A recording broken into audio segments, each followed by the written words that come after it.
Everyone wants a new, sexy 1000cc motorcycle, a leader bike capable of going over 200 miles an hour, a little crotch rocket in betwixt your thighs that impresses all the boys. But what if I were to tell you a smaller, cheaper, lower horsepower bike like this one, with a few simple mods, can take on the big boy bikes all day long? Well, today we're gonna take our Project Ninja here and we're gonna put some power to it. And then we're gonna go to the track and see if we can take on bikes with 2, 3, 4 times as much horsepower. Welcome to Big Time. It's bike time. Airbox mod done, new air filter. Would you like to have the honor to do this, or? Sure, hell yeah. So how the heck are we gonna give big fast bikes with big horsepower a run for their money with our baby Ninja here? Well, we're gonna focus on squeezing as much horsepower out of this stock engine that we possibly can. And we're gonna target areas that even you can work on from the convenience of your nice luxury apartment living room. We're talking intake, ECU, and exhaust. A 4-stroke engine like we have on our baby Ninja operates on 4 strokes. Suck, squeeze, bang, blow. You suck in air, you squirt in fuel, you squeeze that air-fuel mixture, you ignite it, and then you blow it out, and then you start all over again. Now, if you want to make more power, you're gonna need more air, but that air doesn't do you any good unless you can add more fuel. And then once you burn that air-fuel mixture, you need to make sure you get that burnt gases out as fast and efficiently as possible. And to do all that, those 3 things have to work hand in hand, which is why when we upgrade our Ninja here, we're gonna do them all at the same time. And hopefully, at the end of it, have more horsepower. When I was a young whippersnapper modifying my first bike, I threw parts at it with reckless abandonment. That was 4 years ago.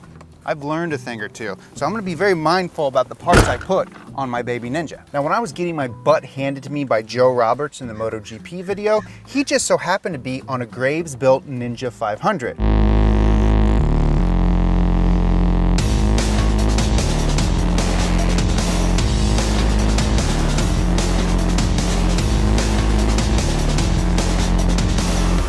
Lucky for us, Graves Motorsports just so happens to be here in beautiful Southern California. So I'm gonna go visit Mr. Chuck Graves himself to see how the sausage is made and see if he can help me with our Ninja. Graves Motorsports has been around since 1990. Their founder, Chuck Graves, is a racer himself. Back in the day, he raced in what was called Formula USA, a run what you brung series here at Willow Springs Raceway, before eventually becoming a national series. And if your motorcycle had 2 wheels and an engine, you could race it in that series. And it was this freedom to modify and engineer your bike as you see fit that honed Mr. Graves' skills as a guy who could make any bike fast. Heck, he's got over 30 national championships tied to his name. He's the real deal. He's big time. And he has a sick shop that can make literally anything. And that's great for him because he still loves modifying his own motorcycles.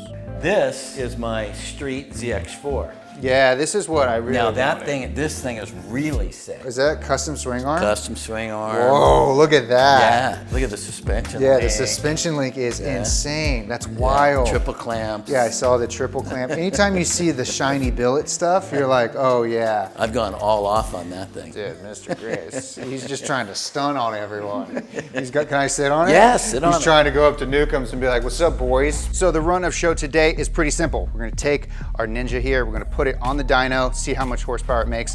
I don't know, we've never done this before, so I'm curious to see in stock form what this thing does. Then we're gonna put the Graves power-up kit on it, put it back on the dyno, see how much horsepower we make, and then we're gonna see how that horsepower feels. We're gonna go to the track, and we're gonna see if we can pass some faster bikes with a smaller, slower bike. How much horsepower is this thing gonna make? I'm gonna say that's probably around 35. 35. Maybe 37. 37, okay. I'm gonna go 34.6. 34.6, lock it in. Okay, dyno time.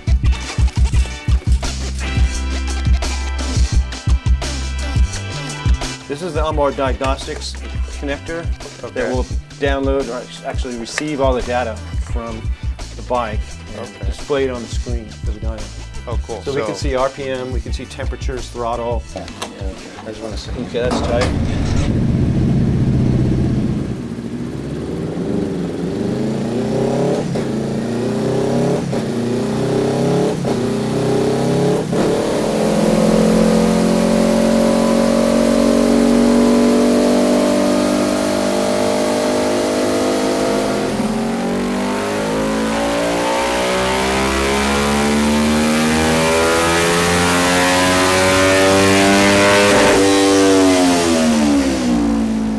pretty good. I was way off. I was way off too. I was off by 10. I just couldn't remember. Okay, so we did 4 runs on the dyno here.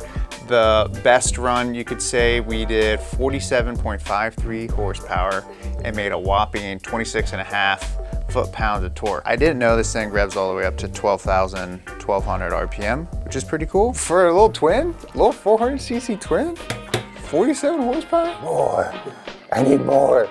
So we're doing exactly that. All right, so this is all the parts here that we're gonna be putting on our Ninja as part of Graves power-up kit, and pretty typical of the type of stuff you'd be putting on your motorcycle when you're first starting to modify it to get more power. So first thing, and the prettiest thing, we have our exhaust titanium with carbon fiber muffler. We have an air filter, we have stronger clutch springs, a block-off plate for your smog system, some velocity stacks, which helps get that incoming air in, and we have a radiator cap and some clutch plates and steel plates. So all of that will be going on this bike today. Another cool thing is all these parts are relatively simple to put on. You can install them on your bike in your own garage, in your driveway, in your backyard. You don't need special tools or a lift or anything. So I'm excited to see how much it actually improves our Ninja 400. Time to get our hands dirty. And by hands dirty, I meant less of my hands getting dirty because we have a professional motorcycle mechanic today. Jorge, he's right over there, he's looking at me, and he's like, he's ready to get going. we're stalling. I look legit, huh? Yeah. Jeremiah, at your service. Jorge, you are the main chef, I am the sous chef, right? So whatever you need done We're today. making a good team. Yeah, that's right. First, we need to take the panels off.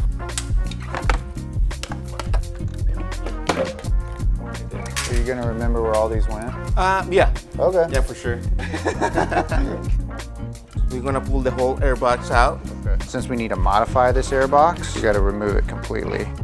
So we're replacing these, right? Yeah, we're gonna take all that stuff out. So these are the velocity stacks. Yes. So this helps improve that airflow. Yes. Makes the engine Yeah. breathe better, and from that you get more torque. It's a combination of, little things, it's not just one thing. Yeah. And then, we're gonna open this section in here. Okay, so this is how air gets into our engine. They go through these 2 little holes right here. See how baby those are?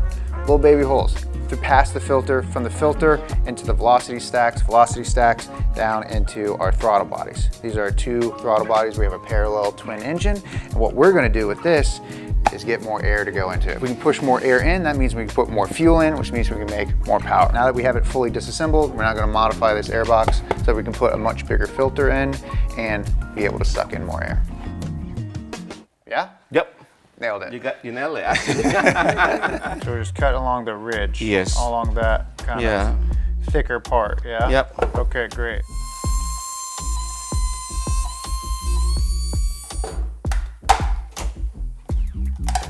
Would you like to have the honor to do this, or? Sure.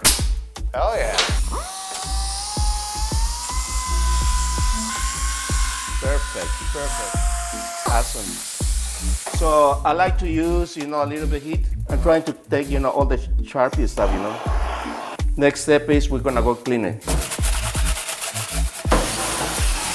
Out with the old, in with the new. Velocity stacks are these funnel-shaped rubber tubes that help accelerate the air entering the throttle body and minimize the turbulent air entering the intake. So with these new stacks, we'll get more laminar airflow. That smooth air makes for more consistent power. And because we've modified our airbox, Mr. Graves has designed and optimized these stacks to account for that change in airflow. These small bent tubes are actually pretty cool. See, velocity stacks act as resonating pipes, meaning they can adjust the frequency of pressure pulses within the intake tract. So by changing their shape, their height, and their bend, you're effectively tuning the air. And by tuning the air at a set RPM range, you can make more power right where you want it. Airbox mod done, new air filter, velocity stacks installed correctly and on the appropriate side. Every little bit counts, especially when you're working with these small CC engines.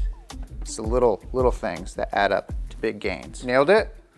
Do you see that? So the next thing we need to tackle is our clutch. So while the boys drain the oil and pull the clutch plates, let's talk about what makes our Ninja's clutch a little bit different than most motorcycle clutches. From the factory, our Ninja comes with what's called a judder spring. It's a piece of metal inside the clutch assembly that helps smooth out the clutch's engagement. It allows a small amount of give when you let the clutch out. For a beginner bike that's tailored for beginner riders, that's a helpful feature. But race bikes, they don't have judder springs. You want immediate power delivery with a crisp, direct engagement, which you can get without the damping effect of that judder spring. So we're gonna remove it, and then we're gonna take up the space with another steel and fiber plate. We're also gonna take out our 3 clutch springs and replace them with a stiffer set. So these stiffer springs will exert more force on the clutch plates, preventing it from slipping. Yummy, yummy.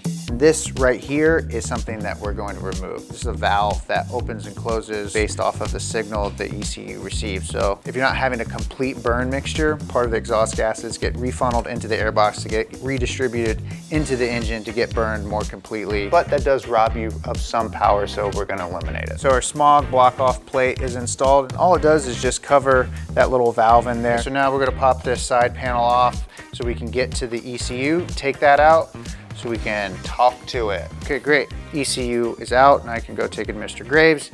He can work his magic. So we've worked on getting air into the bike. Now we're gonna work on exhaust getting out of the bike. So we have an improved exhaust system here, according to Mr. Graves. This is the way to do it. Now Graves, they don't just, make a educated guess when it comes to tuning their exhaust system. This is very specific for this engine, and they've developed it to maximize the amount of horsepower with our intake improvements. What I like to always do is safety wire this. It has provisional holes. I don't know if you are able to see it. There is a lot of vibration, and this is just an insurance, like in case it wants to crack loose, it'll keep it tight, it won't fall off. Okay, so now that it's loose, it is much better to install these springs.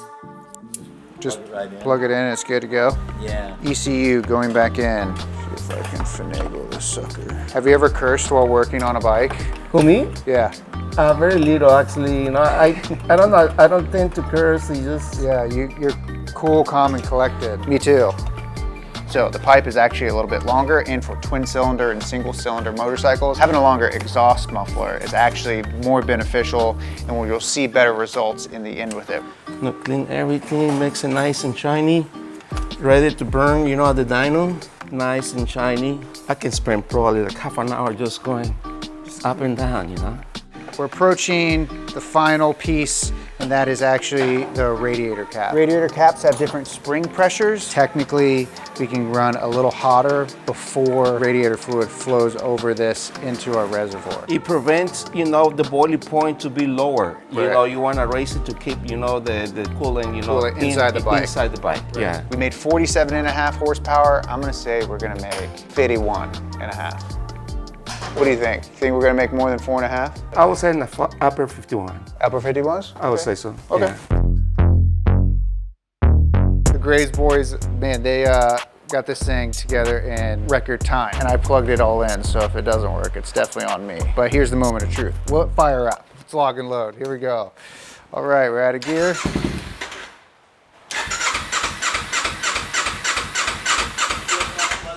That never happened. Okay, great. All right, ready? Nice. Heck yeah.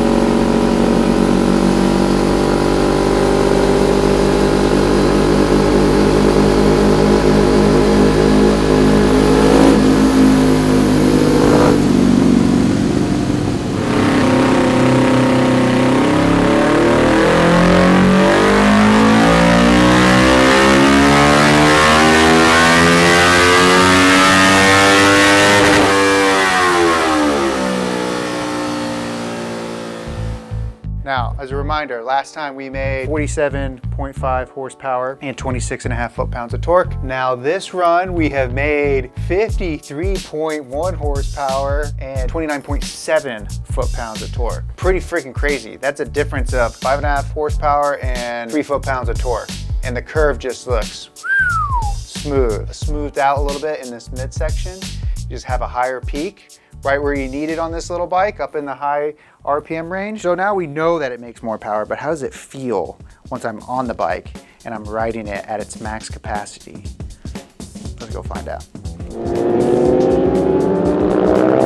It's a beautiful, sunny Southern California day here at the streets of Willow. We are at a track day, specifically Compact Octane's track day. Now these guys are great. They put on a track day specifically for small CC motorcycles to get new riders acclimated to what it's like to ride on the track. But they also have a couple of classes during the day for big bikes. So the goal today is simple. Take our modified Ninja with all its extra horsepower, start from the bottom and work our way up to the top and see if we can pass a couple of 1,000cc bikes. Let's see how this sucker does.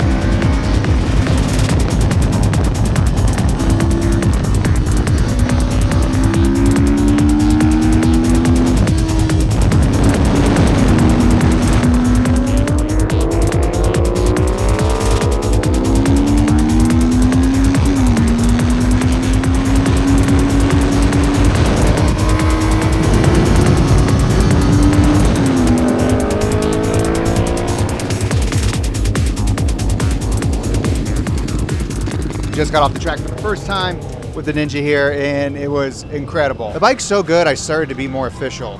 I got myself a microphone. This is the first time I've had this bike on a big track and with the power upgrades. So first thing I noticed is that the power is super smooth. There's some other 400s out there that I was able to gap in the straights, which is great. A little bit more torque when you're coming into the corners and everything just feels good, but better. Any horsepower gains that you can make on such a small motor that already doesn't make a lot of power, you're gonna feel it a lot more. And you absolutely feel it on this bigger track. But here's the thing, we're done messing around in the minor leagues. It's time to level up, go up a class. We're gonna see how this thing does with some faster riders around it. Let's go.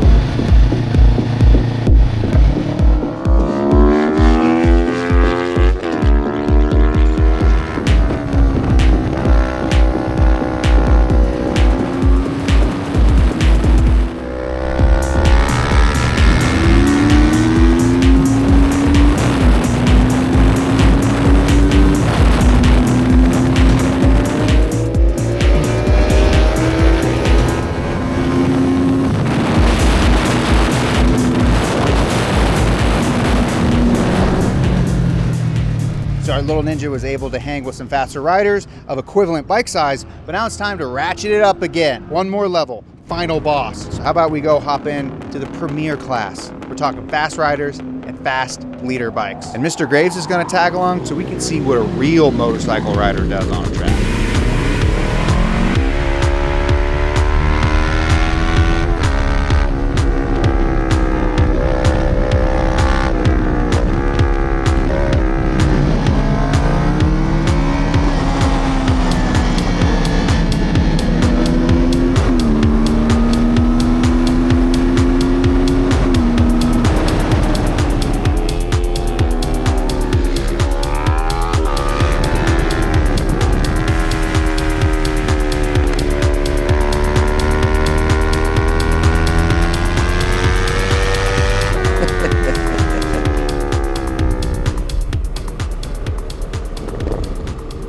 So pretty successful day, I would say. We did some minimal power mods on our Ninja to be able to hang with some bigger bikes. And at the end of the day, we just wanted to show, hey, you don't need a super fast, scary bike to go out on track. In fact, it's a little bit better if you don't. You crash, it's cheaper, tires are cheaper, everything's a little bit cheaper, but you still have just as much fun, if not more fun. Also, this video would not have been possible if it weren't for Mr. Graves. So if you guys need some parts for your bike, go hit up Graves Motorsports. Those guys are really awesome. It was so fun hanging out with a bunch of guys who have been in this sport for years. Same thing with Compact Octane. They let us come out here. Those are my homies. I love those guys so much. They give gear, they have rental bikes, they have everything. If you've ever wanted to ride on a track, they provide it at these track days. We're gonna probably throw a motorcycle like hangout big time moto day. So if you guys are interested in that, leave a comment down below. I love motorcycles so much. The community's so great. I hope you guys will be a part of it as well. So if you could, like, subscribe, share this video with your friends. That really helps us out. We're trying to hit 2 million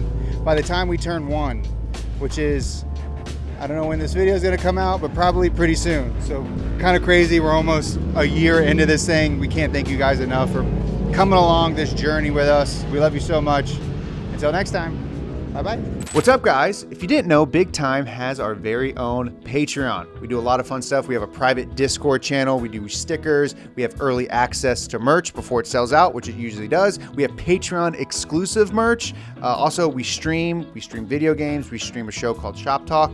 And we even have bespoke content. Like right now, we're shooting a video on all of my motorcycles. I got a bunch of them. I think there's 14 here right now, going through all of them. So if you guys want to see content like that, hit the link below. It's only $6.90 a month. Nice. We have really cool stickers that we do every now and then, like this one, part of the pit crew. See that? Gen 1, we're about to have our 3rd pit crew sticker, which is about to launch. So if you sign up now, you'll get access to that. Another perk is on the stream, we have the Wheel of Fortune. I don't control what's on the wheel. All I know is that Andy spins it and then we have to do it. We also give away merch during the streams. We do a lot of fun stuff. Another perk, we actually watched an earlier version of this video right now for the Patreon members a few days ago. So you get to see what it's like before it hits the final YouTube channel. You get to see a previous cut of it as it gets worked out. So a lot of fun stuff. If you guys are interested in that, hit the link down below. Okay, we love you. Goodbye.